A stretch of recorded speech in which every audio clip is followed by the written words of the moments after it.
Hello, and welcome to the Science Fiction and Fantasy Marketing Podcast, the show where we help you establish your author brand, increase the size of your audience, and sell more books.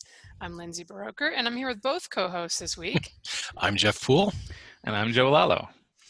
And we've got a cool guest for you this week, coming to you from Florida, I believe. He is Charles, or C.W. Lamb, as he publishes under. And he's got his wife and 3 dogs there in Florida, and he likes to write the kinds of books he enjoys reading. Me too. He's the author of the sci-fi series Alice that sells well, and he puts out a new installment each year. And he's recently started a new fantasy series called Ranger. When he's not writing, he enjoys boating, scuba diving, shooting, motorcycles, and classic cars. It's important to get that comma in there, or otherwise it was going to be shooting motorcycles, which probably a crime in Florida. Hi, Charlie. Welcome to the show. Hi, thanks for having me. You're very welcome. Do you want to tell us a little bit about how you got into writing and publishing?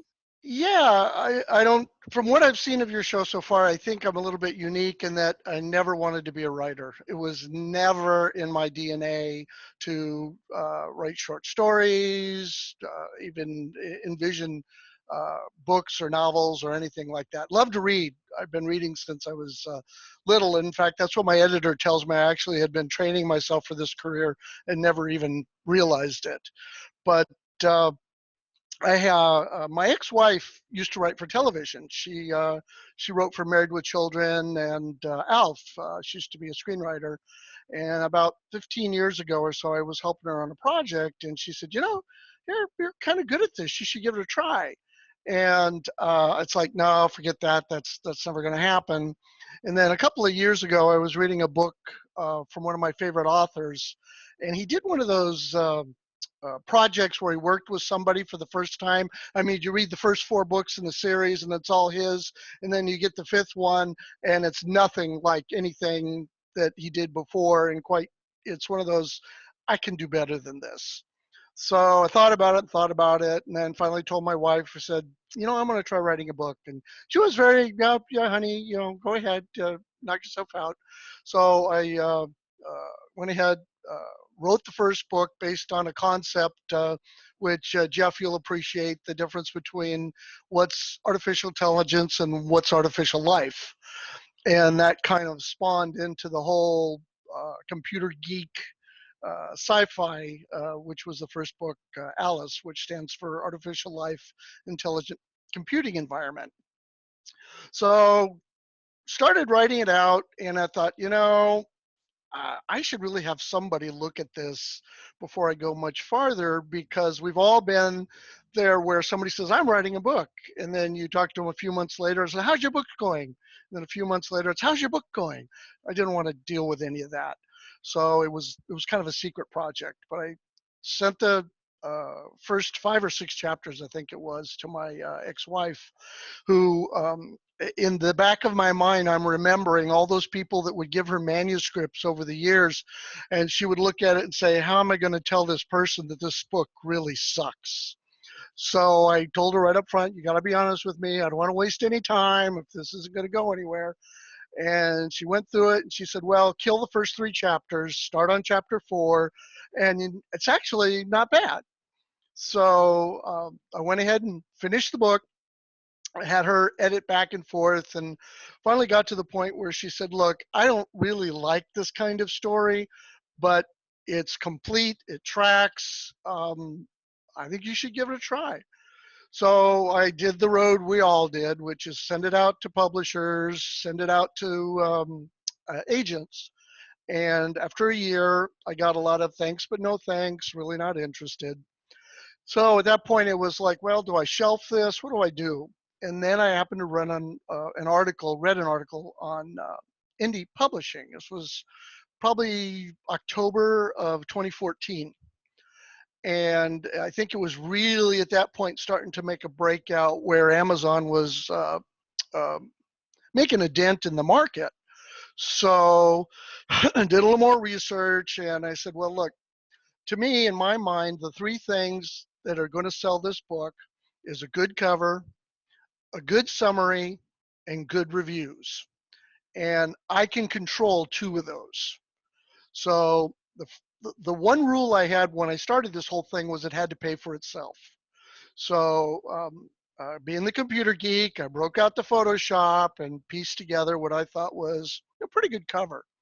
And then I spent 2 weeks on the summary, that one stupid little paragraph that we all know has to really pop, and I put that in there. So on my birthday, November 27th, 2014, I posted it on Amazon. Now, again, I'll go back to Jeff with this. I'm a computer geek. All the computer geeks have thick skin. We take abuse every day. We go to work. Somebody's complaining about something that they're not happy with. Usually So, family. I'm just yes. going to throw that in there. Yeah, I do the family IT as well. But anyway, so thick skin. So I was preparing myself, bracing myself for these horrible reviews. And by the end of November, because I'd released over Thanksgiving weekend, I sold 17 copies. And it's like, well, that's everybody I know. Well, by the end of the actual November, after the weekend, I actually sold like 40 copies. And then went into December and I sold 500 copies. So the first check came in. The very first thing I did was I found a cover artist, upgraded the cover, put out a second edition with the new cover, and it started selling even more. And I thought, wow, I mean, is this an accident? Is it a fluke? So I started Alice 9. That was the second book. I can do these things. I don't know about you guys, but I kind of, because it is part-time, takes me about 5 months, I would say, from start to finish. And the funny part is I don't even know how the thing's going to end. I just take the idea that I have and push it through. And when I get around 100,000 words, I'm thinking it's time to wrap this thing up and try to bundle it into a decent package. Well, by that time, I'd actually sold a couple thousand copies. And it's really great. You get that first royalty for like $3,000. And it's like, wow. So took that money, bought another cover, put that book out. That month, I sold 10,000 copies between the first book and the second book. So that was like, okay, I got 2 books. People are buying it. Maybe this is real. So I went into the third book for the Alice series, but at that point in time, I actually got the idea for the Ranger book, which is the fantasy book, and I started playing with that. But the other thing I did was I started thinking about whether or not I really needed to get an agent. So I kind of poked around a little bit and looked into the whole agent thing. And the one thing that kind of tracked in my mind was that these guys are in the business to make money. So when I put my offer letter together, I didn't tell them how great my story was. I didn't even tell them anything about the story. I took all the snippets from the Amazon where I was in the top 10 of sci-fi, space opera, or the top 50 science fiction authors for the month, pasted all that together with my sales numbers and send it out. I think I sent out to about 25 different agents, literary agents, got 3 replies. 2 of them were kind of medium of the road, but one of them was actually from a big New York agency. And so he and I talked a little bit back and forth, and he said, well, I like this work, but it's too controversial, and I need you to give me something that's not ever been sold before. So I put Alice 3 to the side, and that's when I did the Ranger book. So I did the Ranger book, sent it to him, and he says, well, this is pretty good, but I really need it edited. And I will tell you, I'm an engineer. I'm not an English major. And so during this whole time period, I've been suffering through the editing, I guess, nightmare is the only way I can explain it. We've all gone through where you're trying to find an editor, somebody you can afford, somebody who's actually going to help you with what you need without trashing the story. Or, I mean, I don't write proper English. I'm a storyteller. I'm not a literary giant. So when I put ain't in the sentence, I really mean it to be ain't. And so he gave me some names, and I talked to a couple of those editors, and I actually really clicked with one.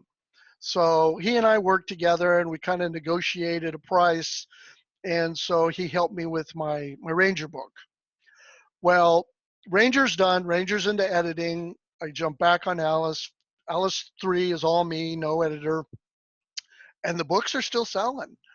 Um, and I got to point out at this point, and this is kind of something that's relevant to your show, I haven't been doing any advertising. I mean, I don't run ads in Amazon. I don't do the Goodreads stuff or anything. I was forced to do a Facebook page because I had so many people asking about it. I didn't have a website. So I kind of put the Facebook page together, garnered some following there. But in the meantime, I'm trying to crank these things out at a relevant rate where um, they keep the readers interested. I think the one thing that all indie authors will agree on is that you can't let that lag time go too long. You've got to have something out there that keeps bringing them back every so often, or you're going to lose them. They just lose interest, move on, go to other authors. So I've tried to keep it at least one release a year. Sometimes, like this month, for example, or this year, I'm sorry, I'll have 3 releases out this year. Maybe 4 if I can get my act together and finish up the book. But in that arena, I seem to be able to keep that relevance, and I'm out there enough that they don't forget me.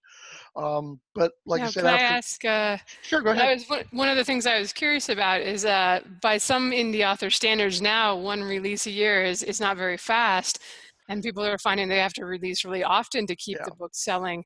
Kind of looking back now that you've been doing this for a few years, do you have any thoughts on what you can attribute to that initial success to and the fact that they've kept selling? Yeah, I do, and it's somewhat I don't know, embarrassing is the right term, but the book is kind of controversial. What I did when I wrote the series, it's a post-apocalyptic story, and one of the things that I kind of thought through with the military background and everything else, most people who've been out of this country, been in any of the third world developing nations that are particularly under duress, the world's not a very nice place, and it's even worse place for women. As a whole, women really don't get treated very well where there's not uh, some sort of society, I guess I would put some kind of laws or whatever. You go to some of these places and see some of the things, like in Eastern Europe and others, and I put that in the story. And it didn't resonate well with the liberal left. Um, and that's part of what the agent was saying. He was saying, look, he said, you've got a following. Your books are selling. People like them, but I've got to take a story that shows women in a post-apocalyptic future as somewhat as victims, and you're going to get me to sell this to a 30-something New York female editor. So yeah, that kind of got pushed to the side. But I think that's part of the whole point with that was people aren't seeing that in the traditional publishing world because those people are in fact picking and choosing the books that get to make it to the market. And clearly there's a market for this because as of this month, I'm at 99,200 and some odd books in 3 years. So I know by some people's standards that's not a lot, but for somebody like me who's not a writer, who's not keyed into this, and I don't advertise, I mean, I'm trying to now because I'm learning from your show. I think that's pretty good. And I think it does Yeah. speak to that some things are not being addressed in that marketplace. Yeah, it's sort of telling about traditional publishing, and I mean I understand it from their point of view, but they're talking to you because you were selling well, but they're telling you they won't be able to sell your stuff. It's kind of a funny little catch-22 on that. Yeah, that's exactly pitch for that. In fact, my editor, who Pat's been around for a long time. I was able to get Pat Labruto as my editor, who, if you've been around at all, he's award winning.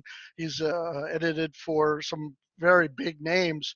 And in fact, I even asked him one time, I said, Pat, I said, I've got to be your charity case. I mean, you don't need me. You don't need my work. You don't make a ton of money off of me. Why do you do this? And he says, I like your stories. And trust me, he helps me with my stories. He's a very great mentor, if anything, in terms of how things should be. And even my proofers, I'll send my books out and I'll send pre-edited, send it to Pat, and he and I will work through, and then I'll send the edited version to the proofers, and they're like, wow. I mean, he took a good story and made it that much better. It's a So, tremendously useful thing to have. I want to say two things. First, before I get to my actual question, your start in publishing and my own is hilariously similar because I started off with a homemade cover and spent my first good paycheck on a new cover. I released it on my birthday. We have a lot in common in that regard. But my question for this section is, like you mentioned that once you get around 100,000 words, when you decide it's time to start wrapping up. Is that like on average how long your books end up being? yeah, 100,000 is my goal, and it's really weird. And I'll just throw this out there. When I first started doing all this, I knew nothing. I didn't know how big a novel was supposed to be. I mean, there's War and Peace. If you go back and pull some of the old novels from the 60s and 70s, we would consider them pulp paper today.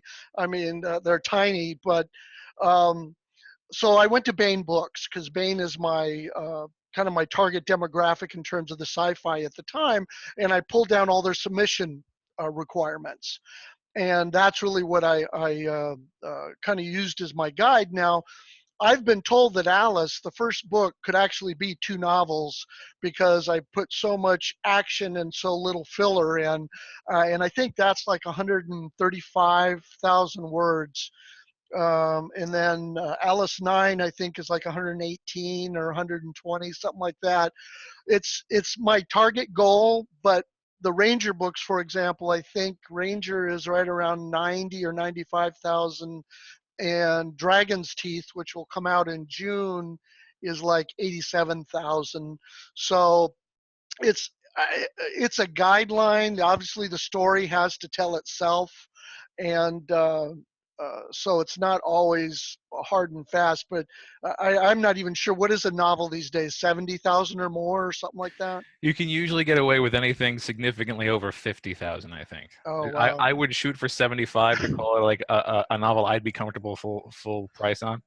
And just one other thing. How many revisions do you typically go through? Like you said, you get work from the editor and it improves the story. Like, is there a revision process or just the 2 passes? Well, it depends on the thing. So that's actually I'm doing a SIFWA project where I'm kind of doing a guide for indies and editors. And it depends on the editing that, like with Pat, for example, the Ranger book was already written the first time, complete.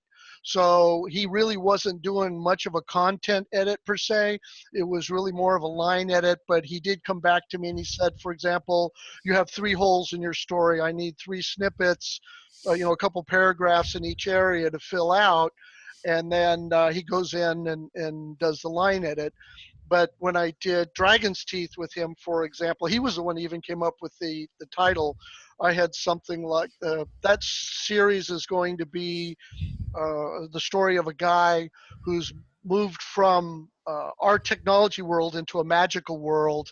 And so I kind of set the storyline to Ranger, Mage, Wizard, and King. So I'm targeting 4 books. And I think book 2 my title was A Major Improvement, with Mage is the piece. And he said, no, we're not doing that. But anyway, to answer your question, for Dragon's Teeth, for example, I probably went back and forth 4 or 5 times with him because I did the original story start to finish was only like 45,000 words. And so he reads it through and he tells me where my holes are, where I need to add, or where things are tracking. Then I went back to him, I think at like 70,000. and he came back with a second round edit. And then like I said, by the time he got it, I think it was like 85,000, something like that. So you've indicated you're a fly by the seat of your pants type of writer.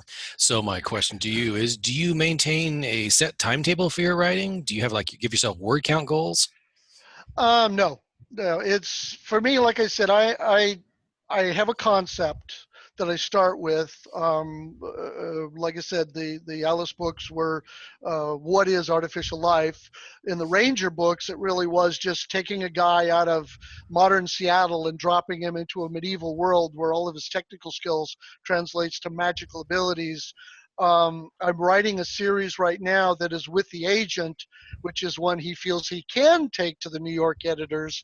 That is about a guy who buys a house on the river here in Jacksonville, and it's haunted. And that idea came from my wife because we're looking to buy a house, and she won't go look at older homes because she's afraid they'll be haunted. Yeah, it gives character to the house. Come on. So, okay, so describe your ideal writing environment. Are you one of the type of people that can actually, write anywhere regardless of what's going on around you, or are you turn off the phone, turn off the internet, get everyone away from you when you write? How do you do it? Yeah, it's depends on where I am with what the story is. If I'm actually generating the content, and I don't know about you guys, but I try to stick my mind in that world, what it's going to be, think about what I would see when I look around and stuff like that. For that, I have my own office. If you could actually see, I'm surrounded by 5 monitors right here. I've got these 3 that I use for working and writing, and these 2 for the email and the website and stuff like that. I did notice the glow from your whiteboard there. It had multiple glows there, so I was kind of curious about that. Yeah, I actually have. Well, and this is the funny part. So, my current day job, I'm a principal architect for a online bank, and so I do a lot of writing, technical writing, for my day job. And one of the things I did there was I actually have a vertical monitor here. I have a 27-inch vertical that I use for full page writing. Well, I put that in my home office too, so it kind of makes it nice. But so to answer your question completely, if I'm doing that, yeah, I want quiet. I go to my office, I close the door. My wife is real good about, keep the dogs out, do other things. But if I've got past that point, and now I'm reading through and I'm filling out sentences and what the heck did I write there? I don't remember what that was. I can do that anywhere. I've done that in the living room, put my headset on while my wife is watching TV. I've done it on the boat. We'll take the boat out and I'll just take my laptop and they can all go swimming and I'll play on the laptop. We'll go to the Gulf Coast where with some friends. They all go fishing. All right. So it's kind of a mix. It just depends on where I am in the process. All right, that's good to know. It's useful when you're capable of moving the process out of a hermetic seal because those are hard to maintain. All right, so my last question for this section is again, you started off at least initially with a slower release schedule than most indies, most successful indies have, and therefore more in line with the sort of release schedule that a traditional deal might have. So do you is that one of the things that factored into your decision to pursue a traditional deal? Is this sort of your method was closer aligned with their business model? Well, so here's the dirty little secret. I actually write 2 books a year. The problem was that because I started talking to an agent and discussing potential traditional stuff, it only related to one release a year because Ranger, for example, the agent held on to for almost a year. It wasn't until I turned over the Dowry, which is the first title in the Ghost series, that he said, you know what, the Dowry is so much better for what we want to do. Go ahead and do indie release on Ranger and the follow-on. I've actually written in 3.5 years 8 complete books and 3 partials that I'm working on right now. But because of the discussions with the traditional, I've only released the 5 and the soon to be 6. The that, and you guys are actually a better judge of this than me, but the whole conversation about the traditional, in my research, I mean, when you look at the market as a whole, it seems to me that the audiobooks are like 5 to 10% of the total market right now. Ebooks are floating right at about 30% of the total market. That means 60% of the market is controlled by traditional, and I'm not in that space. And that's really why I'm kind of looking at that as a need to do. Not that I need everything to be traditional, because quite frankly, some of the stuff I've seen on your site scares the crap out of me for wanting to go with the traditional guys. But I don't see hitting that other 4 or 60% of the market without at least one traditional publishing deal. So that kind of answered my last question, which was, with regards to looking for a traditional publisher, what were you hoping to accomplish? And by that I mean, is there something you're presently doing as an indie that you'd wish you didn't have to do, or vice versa? And it sounds like you're trying to address the huge chunk of the market that you're not able to touch right now. Yeah, and that's exactly it. I mean, quite honest with you, I'm really happy as an indie publisher. This is not my living. It's supplemental income. It's great supplemental income. I can't complain at all. The numbers that I've been telling you, those are no freebies in there. Those are all hard sales. The one thing I will tell you, though, because I know you have a hard opinion on this, KU is about 50% of my market. The thing that KU did for me. Oh, wow, I got to watch what I say here. No, but the thing KU did for me was it allowed people who think they're getting that free book. I mean, we know we get the page reads, but to them it's free. It's no risk. I can read it. If I don't like it, no big deal. But I get good reviews from KU. I get my percentage is, like I said, is about 50% of my total sales are all KU numbers. And before I did that, one of the things I was able to do after I released Alice, I kind of checked out the competition and scoped out a couple of authors that I noted that were also like first time releasers, and I emailed them. And a couple of them responded, and so we kind of set up a rapport and we matched up notes and stuff. And those guys went wide, and as introductory authors, they got 0 sales when they went wide. They weren't selling on Barnes and Noble. They weren't selling in those spaces. And when I started giving them my KU numbers, they came back in, joined KU, and they started making those numbers too. Yeah, it can definitely be advantageous to be in KDP Select right now. And we've certainly had traditionally published authors on the show, or hybrid authors who have done exactly what you're hoping to do. And there's no shame in doing that and broadening your audience. And then you can get to sell more of your indie books too. If you haven't caught the show yet with Robin and Michael J. Sullivan, we just had on a month or so ago, he sounds like he did the road that you're looking to do. And there were lots of good information about what to watch out for in the contracts. Yeah, absolutely. In fact, I had my wife sit down and watch that show with us, and I'm trying to figure out a way to get a hold of Robin because, I mean, that was one of the ones where it did kind of scare me when she talked about how the contracts can lock you in, and particularly around those non-competes, and being cautious about how the non-competes can really tie you up. I was fortunate. I do have audio deals with Tantor for actually for all my books now, all 6 total, the 4 Alice and then the 2 Ranger. But I had an attorney at work, one of the corporate attorneys, go over the contracts for me, and so he made sure that there was no gotchas in there before I signed with them. Yeah, it's definitely a good idea. And let me ask you before we jump into the marketing stuff, you mentioned before we hit record that you just went to the SIFWA conference, and they've certainly become a little more indie friendly, it seems, in the last couple of years, as Jonathan Brazee was talking about when he was on earlier. What did you get out of the conference? Would you recommend it? Well, so I have to correct that. I didn't actually get to go to the conference. Oh, okay. I thought you'd been there. No. What I meant was when I first joined SIFWA, and that was exactly your point. I've been with them now about 1.5 years, so I think I must have been one of the early acceptances of that allowing the indies in, because in fact I did a little. I go to the forums a lot and did a little research, and I could see they were having arguments right in 2014 and early 2015 about whether they were going to allow indie authors in there.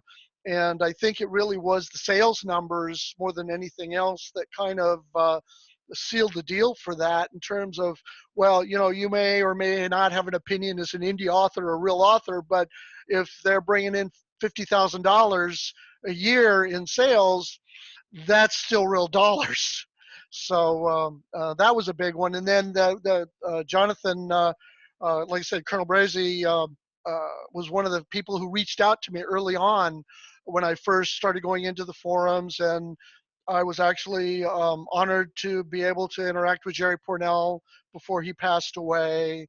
He was very active in the forums, and other folks who actually have been very accepting, very helpful.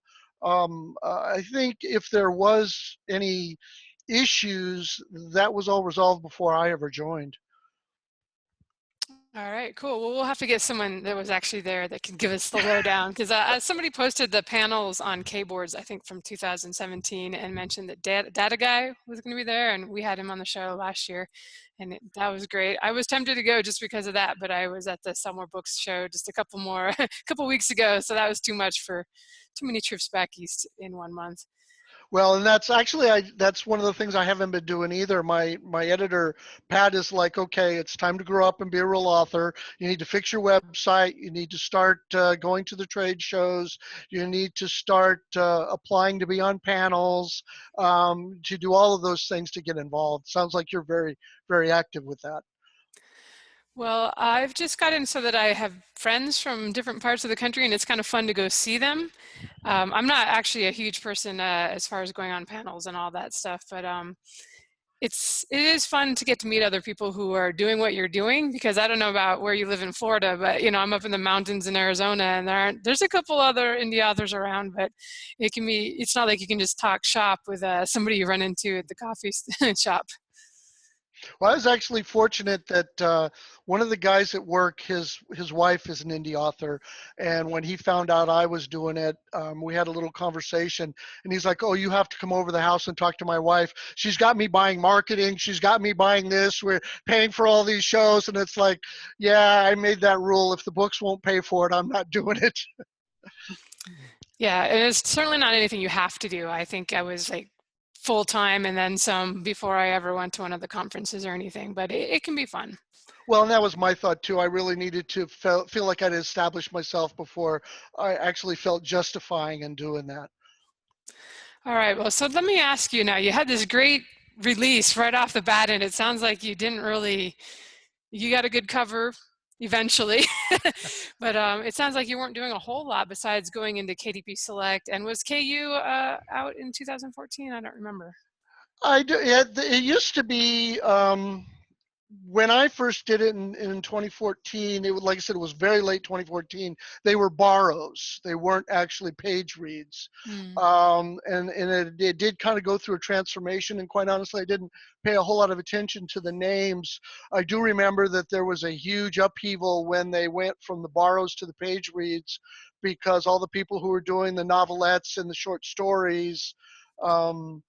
I mean, I can see their perspective. They kind of lost out on that.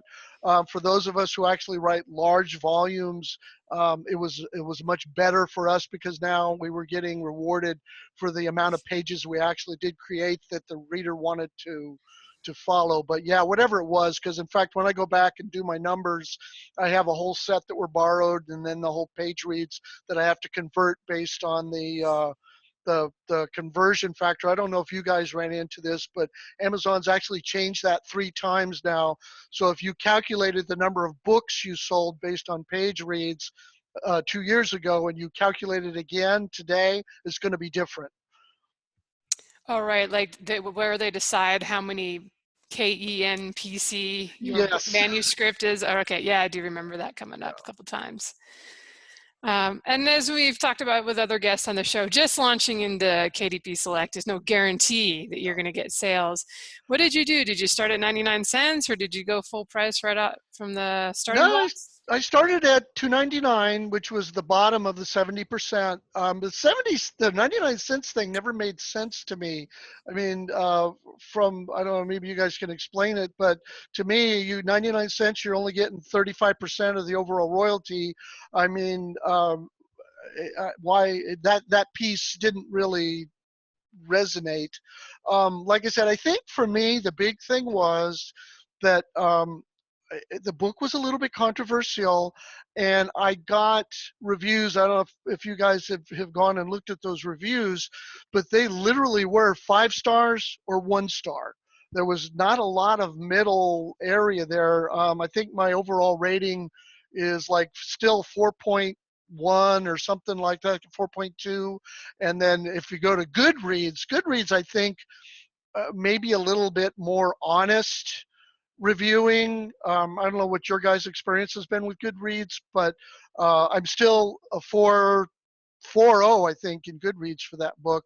But it is very much people either hated me, you think I killed their dog, or it was the greatest story that they'd ever seen put to paper. I mean, it was very interesting.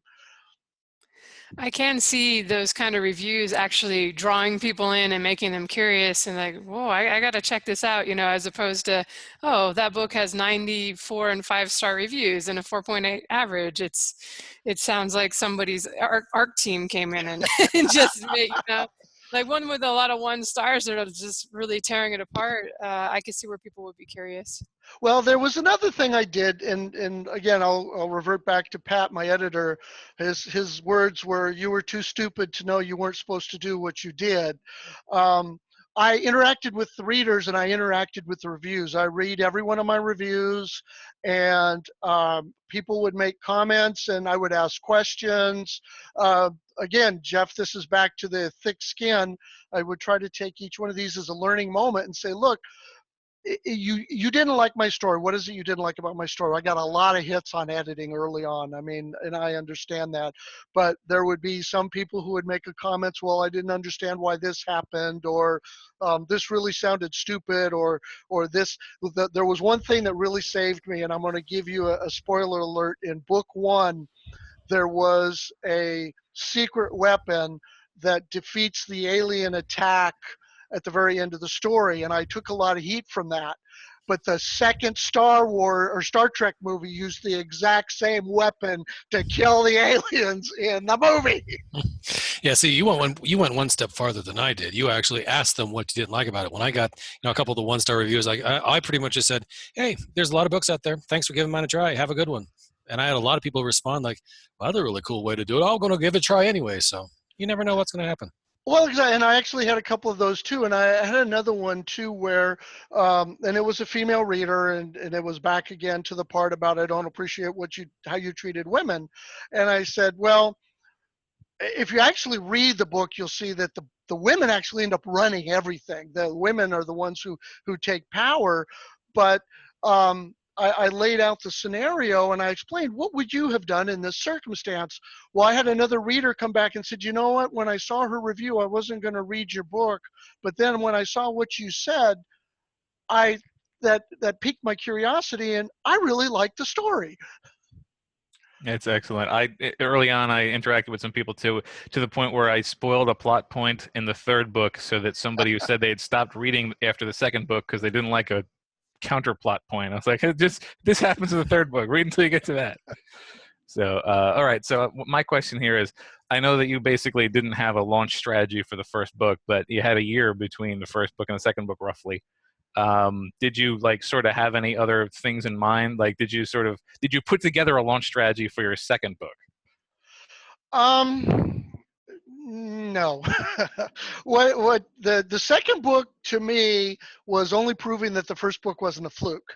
By that point in time, like I said, I'd probably sold 15,000, coming up on maybe 18,000 copies of the 1st book.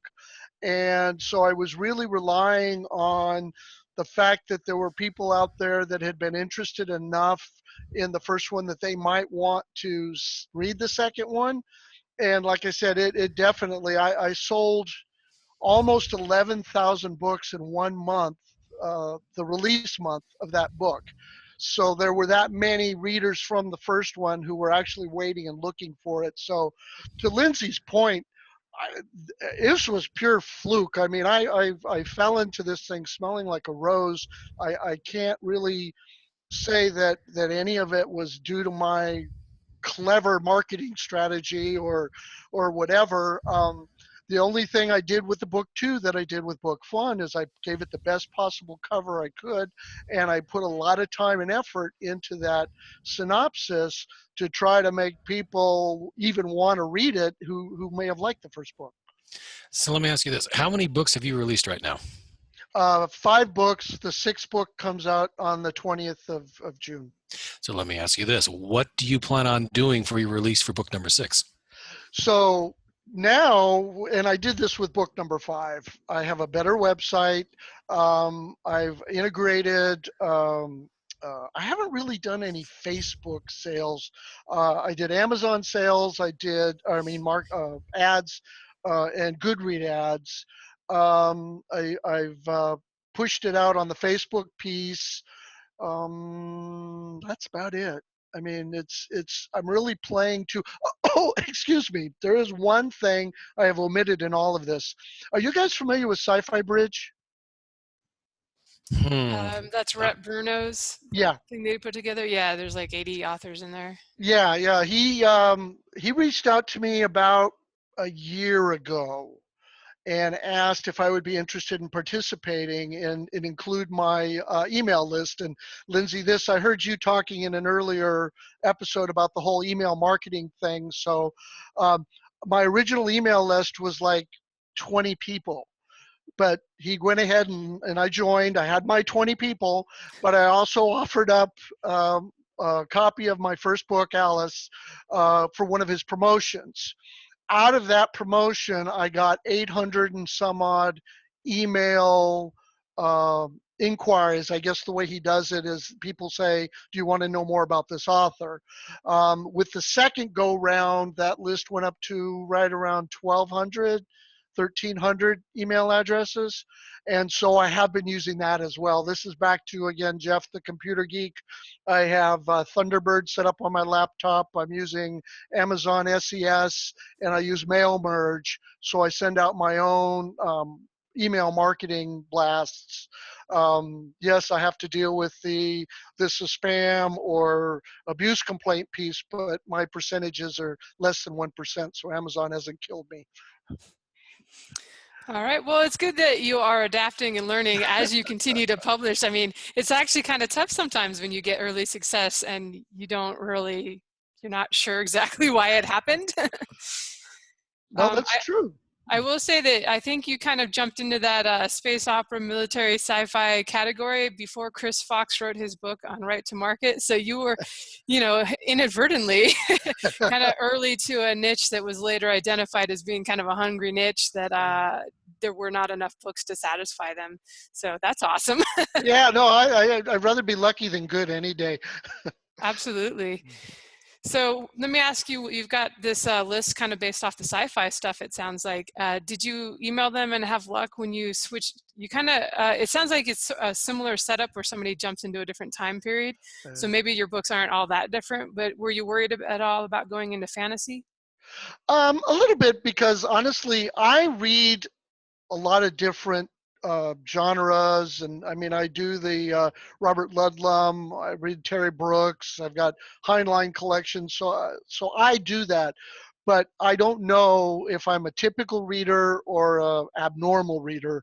So I definitely did have a little bit of a concern that I was putting a lot of time, effort, and money into something that I wasn't going to be able to get out to the marketable public. And I have had some readers come back and say, when's the next Alice book? I don't really like fantasy. But I've also had a lot of people, in fact, even some of my reviews have said, hey, I normally don't read this, but I loved his sci-fi, and I really like this one too. That's excellent. It's good. It's good when you can have some overlap and carryover like that. To that effect, to that point, that is, how much of your sales do you see coming from your backlist versus your most recent one? Percentage wise, gosh, so I'll just take, I mean, I could actually pull the numbers up here and look at them for you, but um, the Ranger book I sold so far about 14,000 copies in 2 months. Of that 14,000, 11,000 of them were Ranger. All right. So I mean, it's useful to know because like when you write in series frequently, and I should say when you write in series and you tend to do any marketing or advertising, a lot of it is directing people back to the start of the series. So when you have a situation where you're not strongly advertising and you're relying upon sort of word of mouth from the last one, sometimes the standard methods for keeping sales going don't work because there's no way to funnel people back. Yeah, this one here, Amazon, unfortunately, and this is where I do agree with Jeff. They're everything to me right now. If the Amazon makes a change that hurts me in some way, I'm totally off the chart. But the one thing Amazon does for me, though, is my author name right underneath that title gives them the ability to click and see what other titles I do have. And I think that's because, to your point, I do see, I mean, I have all my data, I graph, I chart all that, and I see my blips where, as they say, a rising tide lifts all boats. If I can get one book selling well, I do see an increase in sales across all the other titles. Okay, so you mentioned before that you like to start your books out at $2.99. I mean, what sort of pricing structure do you follow? I mean, do you discount your backlist when you're ready to release a new title? Well, so again, I've only been out 3 years, so I'm having to think about that now, particularly since I'm watching your podcasts. Uh, I started the first 3 books at $2.99 to try to kind of build the readership, and that's Alice 1, 2, and 3. When I was ready to release the 4th Alice book, Amazon came back as part of their new thing now and said, we suggest that you put this at $3.99. So I wasn't sure about that because I actually didn't want to seem like a money grubber to the readers. So I actually went to my Facebook page and I laid it out to the readers there. I said, look, guys, Facebook is saying I should bump this $1. What do you guys think? And without an exception, they all said, bump it up $1. I mean, you're worth it, and you should make money on your effort. So I bumped it up $1. Yeah, I pretty much did the same thing as when I had my fantasies going for $2.99, $2.99, and then everybody started charging me more. It was like, okay, the illustrators went up, editor went up, this went up, and finally I did the same thing. Went to the readers, both on my blog and on the Facebook, and went, I hate to do this to you guys, but I need to bump this thing to $3.99. Do you think that's going to cause a problem? And every darn person wrote back and said, no, man, your book, I would pay this for it or that for it. No, simple dollar is not going to break us. And I saw no difference in sales whatsoever. Yeah, me either. The numbers are still going good, like I said, and I left the earlier books still at $2.99 simply because that's what they were going. I have thought about potentially dropping Alice 1 even more so, but then I saw what was his name, Michael Sullivan, and now I'm thinking about a Kickstart and doing a hardback version of that. And I've already got my wife and my daughter prepped for packaging and emailing. And I mean, that sounded to me like if I could actually excite the reader base who likes the book as it is, maybe they would pay $20 or whatever for a hardbound copy. And if I have to sign 2,000 books, I got to sign 2,000 books. I see. What I envision is a commercial I saw a number of years back where like all these people had just launched their website and they're like, first order, ding, and they're like all high-fiving and they jump to like 100. They're like, yeah, they're cracking out the champagne. All of a sudden that jumped to 100,000. You see them, oh, what have we gotten ourselves into here? Yeah, well, and that was what I thought about that whole Kickstarter thing, but he pointed out that they could pull the plug at any time. So once it got to a certain level, he could, okay, we're done there. Have you ever considered setting your prices for your books by number of words? Not really. I mean, for my perspective, I tell a story. And if it takes me 75,000 words to tell the story or 120,000 words to tell the story, that's the story. So yeah, I really, I gave it a little bit of consideration and said, no, I'm a storyteller. We have found that with our stuff and also with our guests that if you're in Kindle Unlimited, you can often get away with the higher price point because if they don't want to pay it, they can just borrow it. Yeah. And I do find I like 99 cents for book one, at least for launch, just because then you get the people that aren't in Kindle Unlimited too. And like in my case, I usually only have one series in KU at a time. I like to be wide and have readers on the other platforms, but I've definitely found that I'll get more, still get more than half in sales as I get in borrows. But I'm certainly happy enough if they borrow with the current payment setup. You know, my books tend to be like 100,000 words too, so it works out pretty well. Well, I actually should ask you guys because something weird has happened with KU just in the last 2 months. And right now, my sales numbers are about what they should be, but my KU numbers are through the roof. They're like 75% of what my total sales are. So I'm getting the consistent sales, but my KU numbers are way up. Well, that's a good problem to have because I thought you were going to say the other thing, because there have been posts on K-boards about how in Amazon's attempt to cut down on the scammers, they've been taking away people's page reads. They might have just been hit because some bot was trying to make it look good or something. So, you know, you've had a new release out, so maybe that just kind of accounts for it. Yeah, and that's and I've been trying to do a little research of my own, and everything that I've seen is exactly what you said, which is everybody's complaining about them being down. So I obviously don't want to post that on the forums. They'll come beat me. Well, with your new series, I know you have a pre-order up for book two. You know, it can be a little controversial on whether pre-orders are good, especially on Amazon. Have you tried them with your others? And what's your experiences so far? I was very, very hesitant to do the pre-order. I had played with it a little bit on the Alice books, and I almost screwed myself because the draft, you have to put something up for pre-order. It can't be, you can't set a pre-order without content. Well, the content that I put up there was not finished content. And I don't exactly know how it happened, but somehow the pre-order was going to go live like in a day. And I was able to swap it out with actually the finished content right before the pre-order went. So I recovered quickly, or I think it was right after. I think it did go live, and then I was able to do a quick update. So, I mean, it was really scary. But with this one in particular, Ranger and Dragon's Teeth were actually both completed finished works.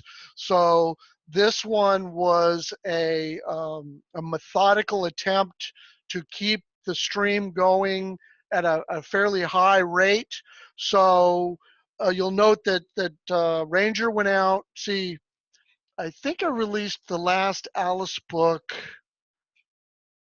Oh, it was last year. So yeah, Ranger went out in March, and then I plotted for 3 months for Dragon's Teeth, so that I would keep that.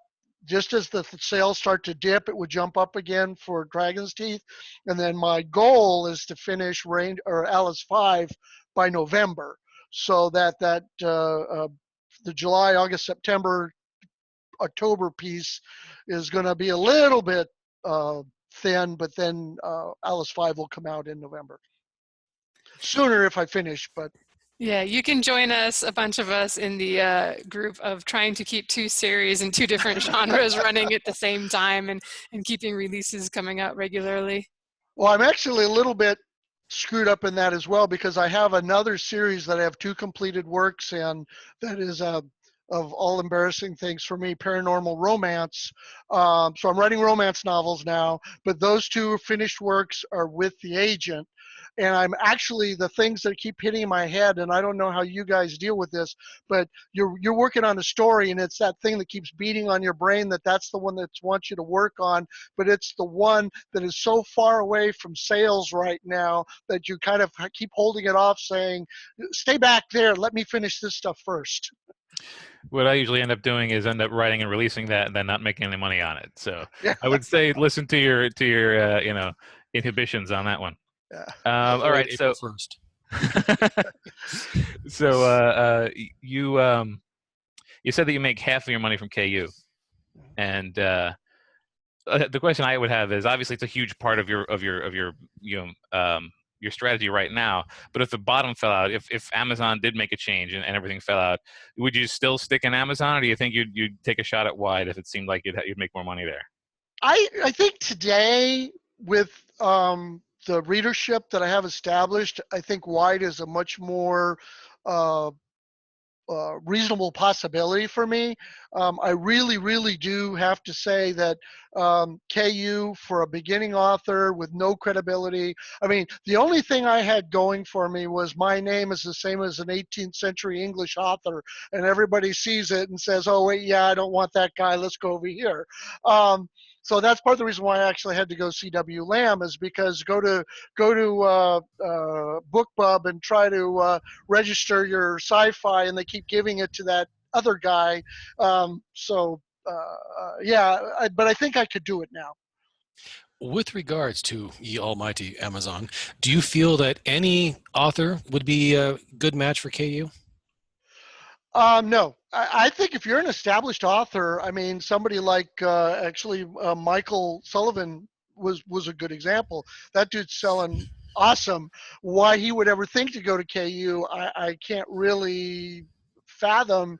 I mean, the losses that he would take based on what he's already doing, it wouldn't make any sense to me anyway. So if you had to do it all over again, would you release your first book in KU, or would you release it wide? No, I would go with KU as an unknown author with no street cred whatsoever. KU, it's a gamble though, because the thing with KU is you're hoping for good reviews. I mean, what KU's giving you is it's a free book to somebody who you're actually going to get paid for, and then you're hoping that they liked it enough that they're going to give you those stars that you need to make credibility with the rest of the readers. All right, now I got one more question, and that is, I mean, let's put it this way: you're clearly trying to keep both series going, or you're trying to get multiple series going, I should say. Do you have an end in sight for any of the series, or are they just going to be open-ended, just as long as you can keep coming up with ideas for them? Well, so the Alice series, the sci-fi one, that one everybody tells me that series is never going to end, because the way I'm going through right now, the first 5 books are really all within about a 12-year period. But there's children of principal characters that are part of the storyline, and they're relevant parts of the storyline. There's also the fact that the core character, Alice, who is the artificial life form, is technically indeterminate. She can live forever, or they can live forever. I think I just give away another spoiler for anybody who might want to read the series. But that life, that species can go on wherever, forever. So really, it's just a matter of me being able to come up with enough reasons to write a book about it. The Ranger series I originally envisioned to be 4 books. Like I said, it's Ranger, Mage, Wizard, King. The Paranormal series, which I guess I can push that just a little bit because it kind of falls under the whole same thing. But that series is about, like I said, it's about a guy. He's a prior military who was a Army Corps of Engineers type in the Middle East, comes back to the U.S., really wants to start working on restoring houses. And through hook or by crook, the ghost that was haunting his house comes to life. And I won't spoil the story because eventually it'll come out. But what that does now is I now have a character who has a connection with the supernatural. In book 2, that connection with the supernatural is carried out through the story in helping solve a murder. And so now I've got a Murder, She Wrote, supernatural, ghost, ex-army. I got the military, I got the sci-fi, I got a little bit of everything in there. And that one can continue on in a castle murder mystery piece. But what I do with those books that I think makes them a little unique is there's history tied to each one. The first book actually starts out in 1850, and the series is the girl who builds her house and why she haunts it. In the second book, it starts in the 1740s with the Spanish who actually used to own all of Florida, and that's all tied together. All right. So, being someone that's released books in two different genres, I mean, I've done that as well. I'm curious. Do you list like copies of your books? You know, like say do you have lists of your sci-fi books and your fantasy novels, and then vice versa? Do you list your fantasy novels and your sci-fi novels, hoping that you'll attract one audience over to the next? I put my web page there. Oh, No, go ahead. No, I was gonna say, is that how you do it? Just say, okay, for a list of my books, click here. I mean, Yeah. I have a lot of people. I've heard a lot of people do that. I've done it with some of mine, but yeah, I've also do a mystery series as well. And I don't. I mean, I have and I haven't. Some of my I decide, oh, what the heck, they'll like it or don't. But then I label which one. Okay, this series is epic fantasy. This one's cozy mystery, kind of odd. But so far, I haven't heard any negative complaints about it. But. Well, and for me, actually, what is kind of cool for my story, I invest in my covers. I've been fortunate. I found a great cover artist. Unfortunately, she's in, I think, New Zealand or something. So when we work together, and I think she's actually Czechoslovakian, so there's a little language thing there too. But we work together okay, and she gives me really, I think, very graphic covers that I think are really a big part of the draw for why people would want to read a particular story. In fact, you guys, you need to go to my website. You need to look at the Ranger cover because Amazon refused to advertise the Ranger cover because they felt it was too racy. And I'll leave that to your own opinion, but everybody I know who looks at it says, "Are you kidding me?" Okay, I'm trying not to roll my eyes. I'm going to go, we all love Amazon, and I'm just going to mute myself now here. So. I mean, I could hold a little picture up here, but I'd rather let you just look yourself. If it helps, I have known people who have not gotten their man chest covers advertised because nipples. So for those who don't look or haven't looked, he's got the back of a woman and some water. From the waist up, you can't see anything. Yeah, there's nothing to see, and that's why I said I was actually appalled when they kicked it back on me. But yeah, whatever. I would just try again because I've definitely noticed that it's different people that you'll get every time, and sometimes somebody's like, "Nope," and then the next person's like, "That's cool with me." Yeah, very cool. All right. Well, do you guys have any final questions? I think we're at the hour here, so we can. I'm good here. Got everything of mine covered. I'm all done. Well, I have to ask the question. So is this like totally unlike any interview you've ever done before? We've done a lot now. We're almost up to 200 episodes. Yeah, we've had parrots and drinking and, excuse me, it was a parakeet. Well, I mean, because clearly I don't have a clue about what I'm doing. I fell into this I feel very fortunate in how things are coming out. I'm learning from you guys. I mean, like I said, I've been working my way back through your podcasts and picking up all the little gems there. I have my own little list of things here that I've been writing down. Oh yeah, check this out, do that, blah, blah, blah. So yeah, let me ask you this. If we all joined together and created a book that says, don't do what we did, would you buy it? Well, actually, it might be interesting. See, all three of us, we each have experiences like, okay, I know not to do that again. Yes, exactly. Yeah, we've definitely had people, though, that have had success kind of through luck or through design, getting into a hungry niche where there just weren't enough books to satisfy the readers. Yeah. And it sounds like you're kind of, maybe the niche is not so specific, but the way you're writing the books is not like what, like you said, is coming out of traditional publishing, and probably not like what a lot of indies are doing either. Well, it's weird because the one thing that both the agent and the editor have told me that why they like my books is because they say it's old school. She said, this is the old school Heinlein, the old school Asimov, the way the old guys used to write, which is, I don't know, not necessarily flattering. Maybe I'm an old guy, but those are the guys that I grew up reading. And so that's, why I kind of attack it in that way. Right. There's certainly something to be said for not being politically correct and doing what's setting the role models. And if that's what you enjoy writing, you should write whatever is fun for you. And it's great that as self-publishers, we can just put it out there. And if there's an audience, great. And if it's not, at least we wrote the stories we wanted to tell. Exactly. All right, well, to finish up, why don't you tell us your website? And you've kind of mentioned the projects you're working on, but if there's anything you want to guide people to check out, please do so. Well, it's www.cw-lam.com. The books that are out there and even the new projects are there.